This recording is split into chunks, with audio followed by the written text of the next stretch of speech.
مجبوری پر فائدہ اٹھانا یا کسی مسلمان کی خیر خواہی نہ کرنا، کسی مسلمان کا بھلا نہ چاہنا، یہ شریعت میں اس کے بارے میں کیا فرمایا گیا؟ جب اس کو سمجھ لیں گے نا تو پھر یہ صرف ایک جگہ امپلیمنٹ نہیں ہوگا.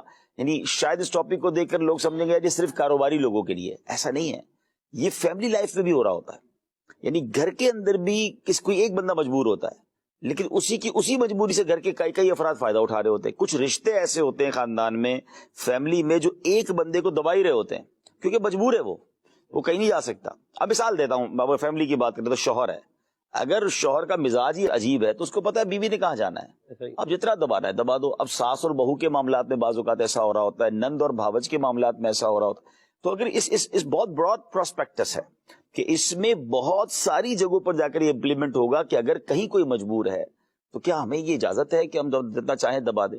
ہمارے اسلاف، ہمارے بزرگان دین تو جہاں ایسا معاملہ نہیں بھی ہوتا تھا وہاں ڈر رہے ہوتے تھے. اس کو تھوڑا سا سمجھ لیتے ہیں کہ یہ محمود نہیں ہے، یہ ناپسندیدہ ہے کہ بندہ کسی کی مجبوری سے فائدہ اٹھائے، بلکہ ہمیں تو ایثار کا درس دیا گیا، خیر خواہی کا درس دیا گیا.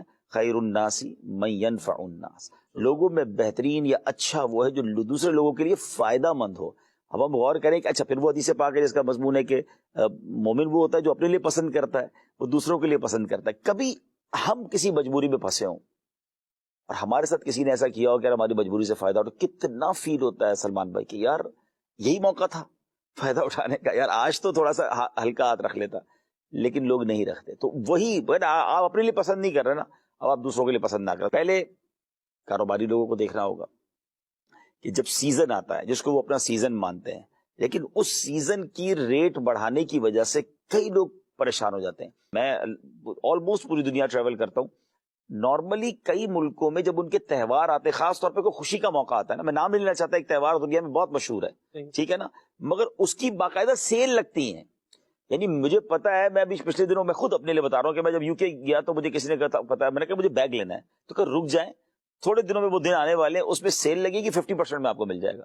یعنی آپ دیکھیں لوگ اپنی پرچیزنگ روک کر بیٹھتے ہیں کہ یار وہ جب تہوار آئے گا تو وہ لوگ سیل لگائیں گے، ہم سستا خرید لیں گے. اور ہمارے یہاں جب مسلمانوں کا تہوار آتا ہے تو مسلمان ہی کہلانے والے چیزوں کو مہنگا کر دیتے ہیں. یہ نہیں ہونا چاہیے. سلمان میں سارا سال پڑا ہے کمانے کے لیے.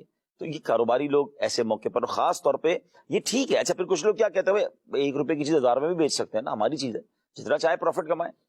مگر یہاں یہ بات سمجھنی ہوگی کہ اناج میں معاملہ دوسرا ہے، کہ اناج جو خاص طور پہ لوگوں کی ضرورت زندگی کی اشیاء ہیں، وہاں پر آپ اتنی قیمت نہیں بڑھا سکتے کہ لوگوں کی قوت خریدی ختم ہو جائے اور وہ بےچارے پریشان ہو جائیں. اس کو روک کے بھی نہیں رکھ سکتے. اس کو روک کے بھی نہیں رکھ سکتے. ذخیرہ اندوزی کی ممانعت آئی ہے. تو یہاں اب بہت چیزوں کو غور کرنا ہے. تو میرا خیال تو یہ ہے کہ ہمیں یہ خیال رکھنا چاہیے کہ لوگ آسانی سے خرید سکیں، سیل لگائیں. کہتے ہیں کچھ موقع آتے ہیں ثواب کمانے کے، نوٹ کمانے کے نہیں آتے. میں اس پورے موضوع کو ہے نا بہت ڈیپلی میں نے دیکھا سلمان بھائی کووڈ کے زمانے میں.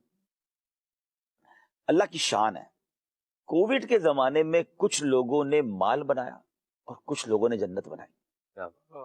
کچھ لوگ مجبوری سے فائدہ اٹھانے کے لیے میدان میں آئے اور کچھ لوگوں نے اسی مجبوری میں لوگوں کی مدد کر کے جنت کما لی. یعنی اناج انبلیویبل مہنگا ہوا تھا. کمال ہے کہ بھائی کیونکہ لوگوں کو بانٹنا تھا. اب یعنی لوگوں نے اناج بڑھایا. ماسک جو 2 روپے کا نہیں بکتا تھا، روپے کا نہیں بکتا تھا، اب جناب آپ کو تو زیادہ بکنے لگا، سستا کر دیں بھائی. اس کو جناب 10-10 روپے کا، 20-20 روپے کا، کئی موقعوں پہ مہنگا، 50 روپے. اچھا پھر اس کے بعد جناب حالانکہ کاسٹ 2 روپے 3 روپے سے، ہاں معمولی سی کاسٹ. اچھا اس کے بعد آپ آ جائیں سینیٹائزر، اس کے بعد آپ آ جائیں، اب جتنی چیزیں کووڈ سے جڑتی گئیں، کسی نے کہا یہ کھانے میں فائدہ ہے کووڈ میں، وہ اس کے ریٹ بڑھا دیے. یار یہ تو جان بچانے کا ٹائم تھا، آپ کو تو خزانوں کے منہ کھولنے چاہیے تھے کہ لوگوں کی جانیں بچ رہی. اچھا مزے کی بات پتہ کیا تھی، اسی دوران جو ماسک 50 روپے کا آپ نے کہا نا بک گیا، لوگ خرید کر اسے بانٹ رہے تھے. اناج مہنگا کر دیا اور کچھ لوگ اسی مہنگے اناج کو خرید کر لوگوں کو بانٹ رہے تھے. یعنی میں دیکھ رہا تھا کہ 2 طبقے میدان میں آ گئے. کسی نے کہا جناب یہ وقت ہے تجوری بھرنے کا، اور کسی نے کہا یہ وقت تجوری کھولنے کا ہے. تو یہ جو ہے نا چیز سمجھنے والی تھی کہ یار یہ تو ٹائم تھا مسلمانوں کی مدد کرنے کا. یعنی ماشاءاللہ کچھ لوگوں کا تو جذبہ تھا کہ یار کسی طرح لوگوں کی مدد ہو جائے. سبحان اللہ. تو کاش یہ بات سمجھ آ جائے.